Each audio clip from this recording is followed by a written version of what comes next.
Hey, it's Bob from WeRescueBees.com, and today we're going to show you how to make some bee food. We know that some of you guys out there are beekeepers and you watch our channel and follow our website, and some of you are not, and if that's okay if you're not. If you have a bee problem and you're in the DFW Metroplex, typically Fort Worth and South, we can remove bees for you. So it's WeRescueBees.com. But today we're going to get into making some bee food. What I'm making today is going to be for winter storage. It's fall time right now in Texas, and we're feeding the bees a 2-to-1 ratio of sugar water, and that way they'll store it up and have winter stores. So the two things you need are water and sugar. That's about it. What you'll do is you'll put 2 parts of sugar by weight to 1 part of water by weight. So what we're going to make today is 6 pounds of water to 12 pounds of sugar. That'll give us our 2-to-1 ratio. So let's get into it. Okay, so besides the sugar and the water, what you're going to need as well is a pot. You'll need a kitchen scale. You'll need something to measure out your sugar and your water in, as well as the sugar and the water. And what we're going to do here is we'll turn our scale on. And then I've already measured out half of this just to get that done. We'll zero out our scale, and then we'll measure out 6 more pounds of sugar.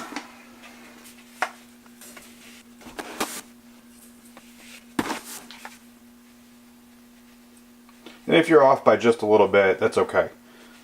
It doesn't have to be absolutely perfect.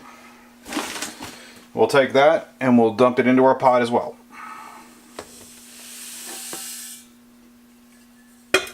And now we'll measure out 6 pounds of water.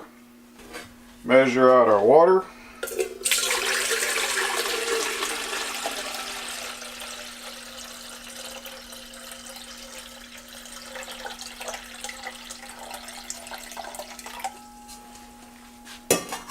And then we'll take our water and put that in the pot as well.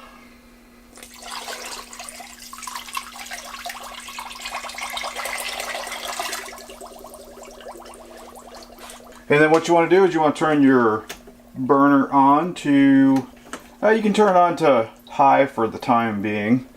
And then once it gets going, you'll want to turn it down because you don't want it to boil. You want it to come just to the point of where it's starting to get clear and not quite boiling, almost simmering but not even quite simmering.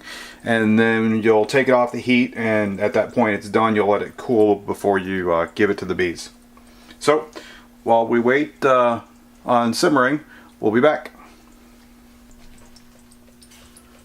What you want to do too is you want to give it a nice stir just after you turn the heat on, because the sugar is going to be all clumped up and coagulated. I'm sure you can see that right there. That's how your sugar is going to be. So what you want to do is you want to get it all stirred up, broke up, so none of it burns on the bottom.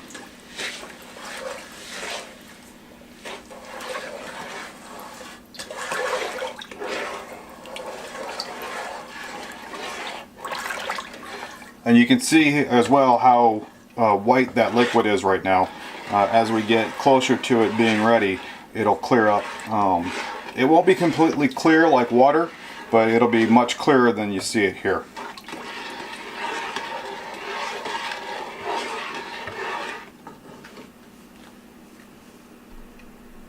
Be careful when you're taking your spoon out of the pot as well, that you don't drip on your burner, because it'll smell like burning sugar, and that's quite a smell.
Okay, so here's what we're looking for. You can see that it's really just kind of starting to simmer.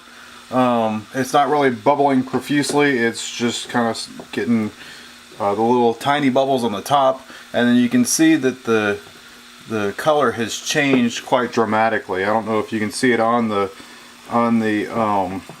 camera there or not, but it's certainly a whole lot clearer than it was to start with. It's not very white. It's translucent, so rather than just that solid white. But that's what we're looking for. And as you can see, as it starts to clear up from some of those bubbles on the top, it gets even clearer.